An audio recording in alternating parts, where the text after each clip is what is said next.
खबर बिहार में आपका स्वागत है। मैं हूं आपके साथ प्रीति सिंह। बुलेटिन का आगाज बड़ी खबर के साथ करते हैं। आरजेडी ने पार्टी ऑफिस के लिए सरकार की जमीन की मांग की है और इसको लेकर बिहार की सियासत में घमासान मचा हुआ है। दरअसल आरजेडी प्रदेश अध्यक्ष जगदानंद सिंह ने पार्टी दफ्तर के विस्तार के लिए जमीन मांगी है और इसके लिए उन्होंने सीएम नीतीश को चिट्ठी भी लिखी है। इसमें सीएम नीतीश कुमार उखड़ गए। उन्होंने कहा कि जमीन आसमान से लाएंगे क्या, इसको लेकर बयानबाजी शुरू हो गई है। जगदानंद सिंह ने सवाल उठाया कि जेडीयू ने दफ्तर को कैसे बढ़ाया। जगदानंद सिंह चिट्ठी में आरोप लगाया उन्होंने कि जेडीयू दफ्तर के लिए जमीन विधायकों के फ्लैट तोड़कर दिए गए हैं। जमीन विवाद को लेकर सियासी बयानबाजी भी तेज हो गई है। तो बड़ी खबर से हम आपको रूबरू करा रहे हैं। चिट्ठी में क्या कुछ लिखा हुआ है ये भी हम आपको बता रहे हैं। बीजेपी के 74 और जेडीयू के 43 माफी चाहेंगे और साथ ही बीजेपी दूसरे और जेडीयू तीसरे नंबर की पार्टी है। तो की पॉइंट्स हम आपको बता रहे हैं। जेडीयू को ऑफिस के लिए 66,000 वर्ग फीट जमीन, किन चीजों का चिट्ठी में जिक्र किया गया है। पटना के हिसाब से जेडीयू के पास लगभग 2.5 बीघा जमीन है। माननीय जगता बाबू पद की आकांक्षा में राजनीतिक मानसिक प्रताड़ना के दौर से गुजर रहे हैं। उनकी आंतरिक इच्छा यह है कि पद पर बने रहें और जिसने हमको मानसिक प्रताड़ना दिया है उसका दर्शन नहीं हो पाए, इसीलिए विस्तार चाहते हैं। अपनी मानसिक पीड़ा का राजनीतिकरण करना चाहते हैं। माननीय जगता बाबू उम्र के इस चौथे पड़ाव पर जगत में आनंद लीजिए न, कहाँ इस घन चक्कर में राजनीति के पड़ गए। सत्ता पक्ष के पास और कोई इच्छा है? सत्ता पक्ष की अपनी नाकामी छुपाने के लिए और कुछ है? तो सत्ता पक्ष के लोग अपनी नाकामी छुपाने के लिए किसी का नाम लेते हैं, कुछ बोल देते हैं, तो ऐसे नहीं होता है। जगदा बाबू एक टू द पॉइंट बात उठाए हैं और दफ्तर के लिए जो जमीन मांगे हैं वो कहीं से गलत नहीं है। आप देख लीजिए ना, 15 साल में हम क्या किए, 15 साल में वो क्या किए। वो अपने दफ्तर में कितना नाजायज खर्च किए हैं, मुख्यमंत्री निवास में कितना नाजायज खर्च किए हैं, पूर्व मुख्यमंत्री के लिए पहले ही बंगला बुक करा लिए हैं। नीतीश कुमार की कार्यालय, जेडीयू की कार्यालय गवर्नमेंट मनी से बन करके रेडी हो गया और आरजेडी की सरकार, हम लोगों को सरकार उसमें से भंग हो गई। इसलिए न कांग्रेस को जमीन मिला न आरजेडी को एक्स्ट्रा जमीन मिल करके ऑफिस मिला। आरजेडी का ऑफिस जस का तस है। मैं आपके चैनल के माध्यम से चाहूंगा कि जगता बाबू जब इस प्रकरण को उठाए हैं तो उनके पास, तेजस्वी के पास सारा ब्लूप्रिंट है। वो सरकार में जारी करे, माने सार्वजनिक करे और तब सरकार से पूछे कि जेडीयू का कार्यालय किस मनी से कैसे बना और आरजेडी का क्यों रुका। आरजेडी में जो गहमा गहमी चल रही है तेज प्रताप जी के बीच में और जगदानंद बाबू के बीच में, जिसकी वजह से राज्य सरकार से आरजेडी ने कार्यालय को विस्तारीकरण करने का मांग किया है, जमीन की डिमांड की है।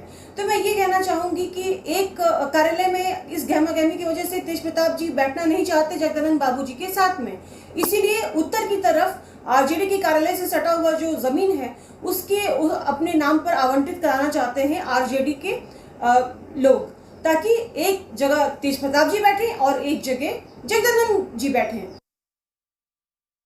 तेज प्रताप जी जिस प्रकार से उन पर प्रहार कर रहे हैं, लगातार उनकी बेइज्जती कर रहे हैं, वो भागते फिर रहे हैं, तो निश्चित रूप से भाग करके छिपने का कोई उचित स्थान खोजने के लिए बड़ा कार्यालय खोल रहे हैं। अन्यथा जिस प्रकार से उनको चॉइस के आधार पर कार्यालय मिला था, जब बिहार की सबसे छोटी पार्टी थे, जब उनको नेता विरोधी दल होने लायक संख्या नहीं थी, फिर भी तो वही कार्यालय था। कोई आपत्ति नहीं है, बस यही है छिपने का जगह खोज रहे हैं जगता बाबू। तो आपने सुना कि तमाम प्रतिक्रियाएं सामने आ रही है और जमीन विवाद को लेकर अब सियासी पारा भी गर्म है। तमाम जानकारी के साथ हमारे संवाददाता आशुतोष हमारे साथ लाइव जुड़ चुके हैं। आशुतोष, अब जमीन विवाद को लेकर सियासी बयानबाजी हो रही है।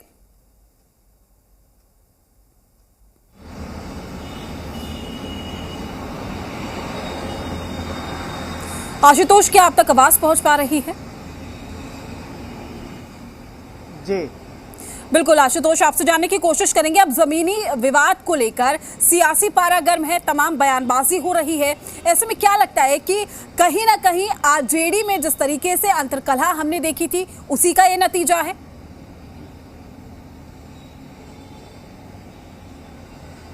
नहीं, इसको इस रूप में देखना बिल्कुल सही नहीं होगा। ये अलग बात है कि रूलिंग पार्टी के पास कई तरह के मुद्दे होते हैं जिन मुद्दों के जरिए वो अपने अपोजिशन पार्टी पर हमला बोलती है, और उन्हीं में से एक तेज प्रताप जगदानंद सिंह का विवाद भी है, और रूलिंग पार्टी अब उसको भी एक आधार बना रही है।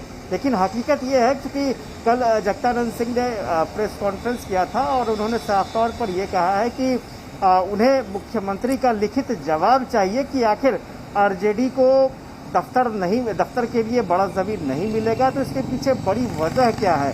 क्योंकि उन्होंने कई उदाहरण दिए थे कि कई दफा ऐसा हुआ है कि जब अलग अलग पूल की जो जमीन होती है, ये कहा जा रहा है कि आरजेडी के बगल की जो जमीन है वो हाईकोर्ट के पूल की जमीन है, इसलिए आरजेडी को नहीं दी जा सकती है। लेकिन कई उदाहरण उन्होंने दिए थे जिसमें ये था कि दूसरे पुल की जमीन को विधायकों के आवास के रूप में आवंटित किया गया है। इवन यहाँ तक कि जो विधायक के आवास थे, उन्होंने जेडीयू का उदाहरण दिया कि विधायक के जो आवास थे उसको तोड़ करके जेडीयू के लिए जमीन उपलब्ध कराया गया, और इस आधार पर वो चाहते हैं कि आरजेडी को भी जमीन दिया जाए। और एक पैमाना जो बताया जा रहा है, उनका ये भी कहना था कि जो अभी आरजेडी के पास जो जमीन है जहां पर कार्यालय बना हुआ है वो 20,000 वर्ग फुट में बना हुआ है, जबकि जेडीयू के पास 66,000 वर्ग फुट का कार्यालय है। तो इस आधार पर आरजेडी ज्यादा जमीन चाह रही है। लेकिन हकीकत ये है, क्योंकि हरखू जहाँ से बातचीत हो रही थी, जो कांग्रेस के नेता है उन्होंने बड़ा खुलासा किया कि महागठबंधन की जब सरकार थी 2015 में जब बनी थी, तो उसी वक्त ये प्रस्ताव आया था कि जेडीयू और आरजेडी दोनों के लिए कार्यालय का जो भवन होगा वो नया बनेगा, फिर से बनेगा और सरकारी खर्च पर बनेगा। तो जेडीयू के लिए तो वो पैसे अवेलेबल हो गए, सरकारी खर्च पर जेडीयू ने अपना भवन बना लिया। लेकिन चूंकि आरजेडी अब सत्ता में नहीं है, इसलिए उन्हें जमीन नहीं मिल रही है, उनका ये भवन जो है आरजेडी ऑफिस का नहीं बन पाएगा। तो ये आरोप प्रत्यारोप का दौर है, लेकिन इसमें कोई दो राय नहीं है कि जिस तरह की बातें चल रही हैं उसके बाद, क्योंकि मुख्यमंत्री का स्टेटमेंट भी आ गया था कि जमीन कहाँ से लाएं, आसमान से लेकर आए क्या जमीन, जो जिस वक्त आवंटन हुआ था उस वक्त तो कोई आपत्ति नहीं थी। तो अब आरजेडी ये चाह रही है आशुतोष, मसला यही है, सत्ता पक्ष का ये कहना है कि आप अपनी अंदरूनी लड़ाई का इस्तेमाल जो है वो सत्ता पक्ष पर दबाव बनाकर करने की कोशिश कर रहे हैं।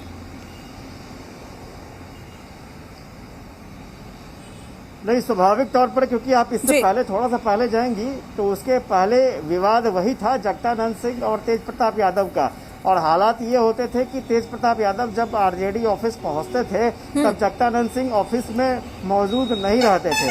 और अब एनडीए की तरफ से ये स्टेटमेंट आ रहा है कि चूंकि दोनों के बीच में कटुता इतनी बढ़ गई है कि दोनों एक दूसरे को देखना नहीं चाहते हैं। अगर पार्टी कार्यालय यानी पार्टी दफ्तर का आकार थोड़ा सा बड़ा होगा तो कोई भी नेता आएगा या जाएगा उससे कोई फर्क नहीं पड़ेगा और दूसरे को पता भी नहीं चलेगा कि कौन नेता आया है।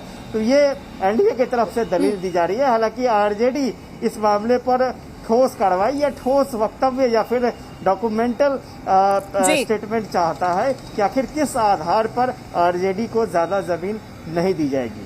बिल्कुल आशुतोष, देखना लाजमी है कि अब जमीन की जंग में आगे सियासी पारा कितना गर्म होता है। शुक्रिया आपका तमाम जानकारी देने के लिए, तमाम अपडेट हम आपसे लेते रहेंगे। चलिए अब आगे बढ़ते हैं खबरों में, बात करेंगे सूबे की उप मुख्यमंत्री रेणु देवी मुजफ्फरपुर पहुंची।